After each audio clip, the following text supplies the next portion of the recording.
ఓం మహాగణాధిపతయే నమః. ఓం గురుభ్యో నమః. ఓం శ్రీమాత్రే నమః. పరమేశ్వర స్వరూపమైనటువంటి జ్యోతిష, వాస్తు మరియు ఇతర అనేకమైనటువంటి శాస్త్రములను మనకు అందించినటువంటి మహర్షులకి నమస్కారం. హయగ్రీవ హయగ్రీవ హయగ్రీవేతి యో వదేత్ తస్య నిస్సరసేవాని జన్మకన్యా ప్రవాహవత్. అరుణాం కరుణాతరంగితాక్షీం ధృతపాశాంకుశపుష్పబాణచాపాం అనిమాదివిరావృతాం మయూకైః అహమిత్యేవ విభావయే భవానీ.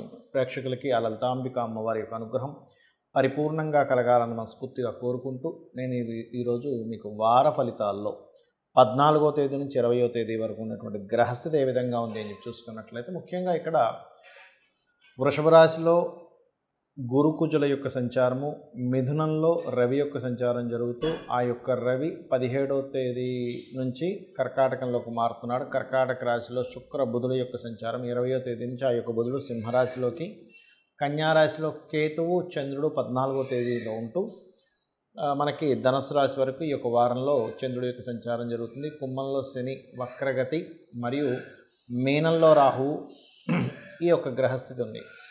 అయితే ఈ యొక్క గ్రహస్థితి రీత్యా ద్వాదశ లగ్నాల వారికి మరియు లగ్నం తెలియని వారు, రాశి వారికి, అసలు జాతకమే తెలియదు అనుకునేటువంటి వారికి మీరు పడుతున్నటువంటి ఇబ్బందికి తగ్గట్టుగా ఏ పరిహారం చేసుకోవాలనేటువంటి విషయం కూడా నేను మీకు ఆఖరిలో చెప్తాను. సో వీడియో ఆఖరి వరకు చూడండి.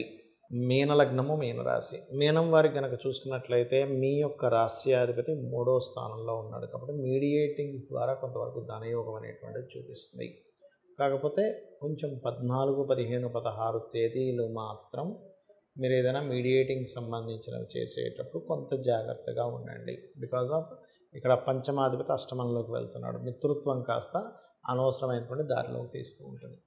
అలాగే ఈ యొక్క 17, 18 తేదీలు కనుక చూసుకున్నట్లయితే 17, 18 తేదీలు కొంతవరకు మీకు అనుకూలమైనటువంటి వాతావరణం ఇస్తుంది, ఇవ్వదని కాదు. కాకపోతే ఇక్కడ ప్రతికూలమైన మన వాతావరణం దేనికి ఇస్తుంది అంటే, మీకు లగ్నంలో రాహు, సప్తమంలో కేతు ఉన్నందుకు పార్ట్నర్సు, జీవిత భాగస్వామి విషయంలోని వివాహ నిర్ణయాలు మాత్రం పొరపాటును కూడా 17, 18 తేదీలు మీకు పనికిరావు.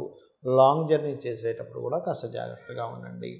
ఫైనాన్స్ అనేటువంటిది ఏదైనా భూమి, గృహము, కన్స్ట్రక్షన్స్, కన్సల్టెన్సీస్ ద్వారా ధనయోగం పెరగనుంది. 2వ అధిపతి గురువుతో కలిసి, దశమాధిపతితో కలిసి 3వ స్థానంలో ఉన్నాడు కాబట్టి మీరు ఏదైనా ఎక్కడైనా కౌన్సిలింగ్స్ ఇవ్వడం ద్వారా వీటి ద్వారా ధనయోగం అనేటువంటి చాలా స్పష్టంగా గోచరిస్తుంది. అలాగే ఇక్కడ మరొక విషయం ఏంటంటే, చిన్న ఆలోచన ద్వారా కొన్ని అద్భుతాలు కూడా సృష్టిస్తారు. కాకపోతే ఇక్కడ ఈ శుక్రుడు, బుధుడు అనేటువంటి చంద్రుడికి మిత్రులు కారు. అలాంటప్పుడు ఏమవుతుందంటే కొన్ని కొత్త పరిచయాలు, కొత్త ఫ్రెండ్స్ ద్వారా కొంతవరకు మీకు స్ట్రెస్ అనేటువంటిది చూపిస్తుంది. అయితే ఇక్కడ ఈ పరిచయాలు అంతవరకే ఉన్నచ్చి వాళ్ళని అనవసరంగా బిజినెస్ వాటిలోకి ఇన్వాల్వ్ చేయకండి. ఎందుకంటే ఈ సప్తమ స్థానంలో కేతు ఉన్నందుకు బిజినెస్లో కొత్త వాళ్ళని ఇన్వాల్వ్మెంట్ చేయడం ద్వారా ఇక్కడ మనం అనవసరంగా తొందరపడి తప్పుడు నిర్ణయాలు తీసుకునే ఛాన్సెస్ కనిపిస్తుంది. అలాగే మరొక విషయం ఏంటంటే, ఇక్కడ గమనించుకున్నట్లయితే ఈ యొక్క రాశి వారికి ప్రధానంగా గమనించుకున్నట్లయితే ఈ దశమాధిపతి ఎప్పుడైతే 3వ స్థానంలో ఉన్నాడో, ఉద్యోగ సంబంధించినటువంటి విషయంలో ఉన్న ప్రాంతం కాకుండా, లోకల్గా కాకుండా ఇతర ప్రదేశాలకు వెళ్ళడం ద్వారా మీకు కొత్త ఉద్యోగ అవకాశాలు లభిస్తాయి. అందులో ముఖ్యంగా తమ్ముళ్ళు అంటే సిబ్లింగ్ వరుస వల్ల వాళ్ళు ఇచ్చిన ఇన్ఫర్మేషన్ వల్ల, అందులో ముఖ్యంగా teaching, training centres, consultancy related, లేనట్లయితే ఫ్యాక్టరీస్లో ఆపరేషన్ రిలేటెడ్ సంబంధించిన ఇట్లాంటి వాటి మూలంగా మీకు ఇటువంటి సెక్టార్స్లో మీకు ఉద్యోగ అవకాశాలు బలంగా చూపిస్తున్నాయి.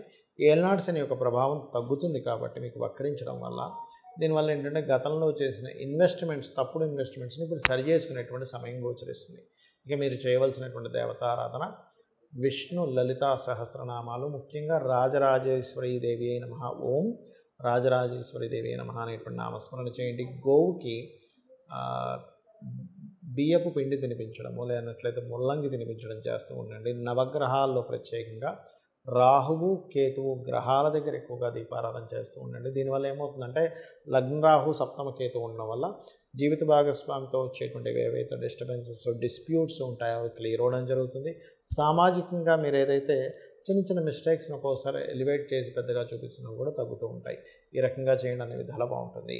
చాలామందికి జాతకం తెలియదు, వాళ్ళ లగ్నం ఏంటో రాసి ఏంటో కూడా తెలియదు.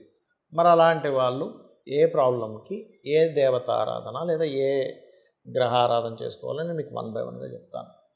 పాయింట్ నెంబర్ 1, మీకు ప్రమోషన్స్ రావట్లేదు, సింపుల్గా ఏం లేదు, సూర్య భగవానుడి దగ్గర దీపారాధన చేస్తూ సూర్య నమస్కారాలు చేస్తూ ఉండండి. ఇది ఆరోగ్యానికి ప్రమోషన్స్కి కూడా పనిచేస్తుంది.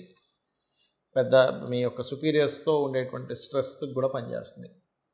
అలా కాకుండా మానసికమైన ఇబ్బందులు ఎక్కువగా ఉన్నాయి, అభిషేకం చేయండి శివునికి. చంద్రగ్రహం దగ్గర దీపారాధన చేసుకోండి. గోవుకి ఏదైనా మీరు ముల్లంగి లేదా కీరా లాంటి పదార్థం తినిపిస్తూ నిత్యము మెడిటేషన్ చేయండి. ఓం మనస్వినియే నమః అనే నామస్మరణ చేయండి. లలితా సహస్రనామాల్లో అద్భుతంగా పనిచేస్తుంది మీకు ఇది. అయితే మొదటి దానికి మీరు ఇందాక చెప్పాను, ఇది ప్రమోషన్స్ కోసం. దానికి ఏ మంత్రము అంటే ఓం మాణిక్యమకుటాకార జానుద్వై విరాజితాయే నమః. లేదా బిజినెస్లో ఇంప్రూవ్మెంట్స్ కావాలి అని అనుకునేటువంటి వారు బుధగ్రహం దగ్గర దీపారాధన చేస్తూ ఓం ఇంద్రగోప పరిక్షిప్త స్మరతూనా భజంగికాయే నమః అనేటువంటి నామస్మరణ చేయండి.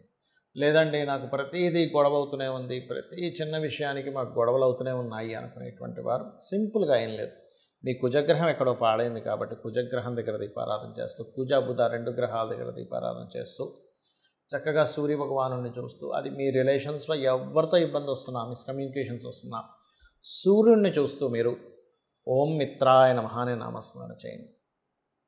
అలా కాదండి, గురుబలం లేదంటున్నారు, నాకు గురుగ్రహం పాడైంది అంటున్నారు, మరియు గురుగ్రహం బలం పెంచుకోవాలంటే ఏం చేయాలంటే ఈ యొక్క నవరాత్రుల్లో అమ్మవారికి గంధముతో అభిషేకం చేయడం, గంధముతో పూజ చేయడం చేయండి. గంధముతో కలిపినటువంటి గంధపు నీటితో శివునికి అభిషేకం చేసిన, దక్షిణామూర్తి ఆరాధన చేస్తున్న, గురుగ్రహం దగ్గర దీపారాధన చేయడము, మరియు గోవుకి ముఖ్యంగా అరటికాయలు కనుక తినిపించినట్లయితే ఖచ్చితంగా మీకు గురుబలం పెరిగి తీరుతుంది. దానివల్ల దైవానుగ్రహం ఉంటుంది గురుబలం ఎప్పుడైతే పెరుగుతుందో. అదేవిధంగా శుక్రుడు పాడయ్యాడు మీ జన్మజాతకంలో అంటే సర్వసాధారణంగా దీనివల్ల ఏమిటి ఇబ్బంది అంటే వివాహ సంబంధించినటువంటి విషయాల్లో ఇబ్బంది వస్తుంది, లేదా ఫైనాన్షియల్గా చాలా ఇబ్బంది పడుతున్నాము అన్నప్పుడు శుక్రుడు పాడవుతుంది. అలా కాదు ఫైనాన్స్ కాకుండా అప్పులు ఎక్కువ అవుతున్నాయి అన్నప్పుడు కుజబుధులు పాడవుతారు. అలాంటప్పుడు ఓం సంపత్కరీ సమారూఢ సింధుర వ్రజ సేవితాయ నమః అనే నామస్మరణ చేయండి. మరియు పర్టికులర్గా ఈ శుక్రగ్రహానికి సంబంధించినటువంటి అంటే శుక్రగ్రహానికి దీపారాధన చేయడము, అమ్మవారి ఆలయాలకు వెళ్తుండడం చేస్తూ ఉండండి. లేదా అప్పుల పాలు ఎక్కువగా అవుతున్నాం అన్నప్పుడు ఓం అపర్ణాయే నమః చేయండి. రోగాలు ఎక్కువగా వస్తున్నాయి, బాగా హెల్త్ ఇష్యూస్ వస్తున్నాయి అన్నప్పుడు సింపుల్గా ఒకటే గుర్తుపెట్టుకోండి, బాగా హెల్త్ రిలేటెడ్ సంబంధించిన ఇబ్బంది ఉంది అన్నప్పుడు మీరు చేయవలసింది ఏమిటి అంటే ఒకటే గుర్తుపెట్టుకోండి, శనివారం నాడు గోవుకి బెల్లం తినిపించండి. ఈ శనికి సంబంధించిన దోషం ఉంది, శని భగవానుడు మీ జన్మజాతకంలో బలంగా లేడు అన్నప్పుడు ఒకటే గుర్తుపెట్టుకోవాలి, మీరు పూర్వజన్మల్లో ఏదో తప్పిదం చేసి ఉంటారు, అందుకే శని యొక్క బలం తక్కువగా ఉంది. అలాంటప్పుడు మీరు లలితా సహస్రనామాల్లో ఓం శ్రీమాత శ్రీ మహారాజ్ని శ్రీమత్ సింహాసనేశ్వరి, లేదు శనికి సంబంధించిన దోషాలు అధికంగా వస్తున్నాయని మీరు ఫీల్ అవుతున్నట్లయితే ఓం అనాకలిత సాదృశ్య చుబుకశ్రీ విరాజితాయై నమః అనే నామస్మరణ చేయండి. అన్ని విధాలు బాగుంటుంది. రాహుగ్రహ సంబంధించిన దోషాలు పోవాలి అంటే అదే దానికి ఏమిటి అసలు ఏం జరుగుతుంది, రాహుగ్రహకు సంబంధించిన దోషాలు ఉన్నప్పుడు అంటే భయం పెరుగుతూ ఉంటుంది, ఫ్రాడ్స్ జరుగుతూ ఉంటాయి, హ్యాకింగ్స్ జరుగుతూ ఉంటాయి. ఎక్కువ ఫ్రాడ్స్కి గురవుతున్నాము, ఎక్కువ హ్యాకింగ్స్కి గురవుతున్నాము, ఎక్కువ మోసపోతున్నాము అన్నప్పుడు దుర్గా అమ్మవారి యొక్క స్తోత్ర పఠనం చేస్తూ రాహుకేతువుల దగ్గర దీపారాధన చేయండి. అన్ని విధాలు బాగుంటుంది. అలాగే ఒక్కొక్కసారి ఏమవుతుందంటే చిత్ర విచిత్రమైనటువంటి ప్రవర్తన పిల్లల్లో మనకు కనబడుతూ ఉంటుంది. బికాజ్ ఆఫ్ చిత్ర విచిత్రానికి కారకుడైన కేతువు యొక్క ప్రభావం ఒక్కోసారి వైరాగ్యంలోకి వెళ్ళిపోతూ ఉంటాం. ఇంకా నేనేమీ చేయలేను, నా యొక్క మానసిక స్థితి శారీరక స్థితి పాడైపోయింది అనేటువంటి దీంట్లోకి వెళ్ళిపోతూ ఉంటాం. అటువంటి సమయంలో మీరు చేయవలసింది ఏమిటి అంటే సింపుల్గా ఒకటే గుర్తుపెట్టుకోండి, మీరు పర్టికులర్గా ఏదైతే మీరు అనుకుంటారో అది గణపతికి చెప్పుకుంటూ ధ్యానంలోకి వెళ్ళండి. అప్పుడు మీ లైఫ్లో లాట్ ఆఫ్ చిత్ర విచిత్రంగా జరిగేటువంటి సంఘటనలు ఏవైతే ఉంటాయో అవన్నీ కూడా కంట్రోల్లోకి వస్తాయి. ఇలా ఏంటంటే చాలా సింపుల్గా జాతచక్రం ఎలాగో ఉంది ఏమైపోతుందో అనేటువంటి భయపడకుండా చాలా సింపుల్గా ఒకటే గుర్తుపెట్టుకోండి, నేను ఈ యొక్క నామస్మరణ చేస్తున్నాను కాబట్టి నన్ను అమ్మవారు రక్షిస్తుంది, లేదా ఏ దేవత ఆరాధన చేస్తున్నామో ఆ దేవత నన్ను రక్షిస్తుంది, ఖచ్చితంగా రక్షించి తీరుతుంది అనేటువంటి బలమైనటువంటి నమ్మకంతో. ఎందుకంటే జాతకం ఎలా ఉన్నా, వాస్తు సంబంధించింది ఎలా ఉన్నా, మీరు భగవంతుని కనుక పట్టుకోగలిగితే త్రికరణ శుద్ధిగా ఖచ్చితంగా ఆ యొక్క అమ్మవారు మిమ్మల్ని కాపాడి తీరుతుంది. శ్రీమాత్రే నమః.